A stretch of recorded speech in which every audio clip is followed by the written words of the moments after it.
ಬೆಂಗಳೂರಿಂದ ಯಾವಾಗ ಬಂದೆ? ನಿನ್ನೆ ಬಂದಣ.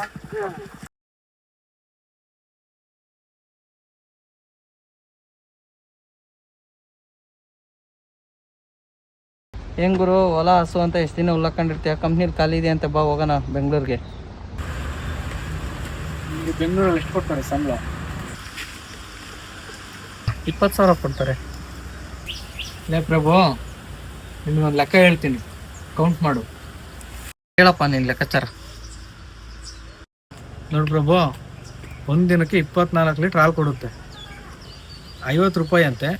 ತಿಂಗಳಿಗೆ ಎಷ್ಟಾಗುತ್ತೆ ಲೆಕ್ಕ ಹಾಕು. ಬಿಡ, 36,000 ರೂಪಾಯಿ ಆಗುತ್ತೆ. 36,000? ಹೌದು ನೋಡಪ್ಪ, ಇಲ್ಲೇ 36,000 ದುಡಿತೀಯ. ಬೆಂಗಳೂರಲ್ಲಿ ಬರೋ 20,000ದಲ್ಲಿ ಮನೆಗೆ 10,000 ಕಳಿಸಿ ನಮ್ಮದು ರೂಮ್ ಬಾಡಿಗೆ ಅದು ಇದು ಅಂತ 10,000 ನನಗೆ ಸಾಕಾಗಲ್ಲ. ನೋಡು ಪ್ರಭು, ನನಗೆ ಎಷ್ಟೇ ದುಡಿದ್ರು ಒಂದಲ್ಲ ಒಂದು ದಿನ ನಮ್ಮ ಊರಿಗೆ ಬರಲೇಬೇಕು. ನಾನು ಊರಲ್ಲೇ ಇದ್ದು ಇಲ್ಲೇ ಕೆಲಸ ಮಾಡ್ಕೊಂಡು ಫ್ಯಾಮಿಲಿ ಜೊತೆ ನೆಮ್ಮದಿಯಾಗಿದ್ದೀನಿ. ನೋಡಿ ಪ್ರಭು, ಊರಲ್ಲಿ ಇದ್ಕೊಂಡು ಏನಾದ್ರು ಕೆಲಸ ಮಾಡೋಣ.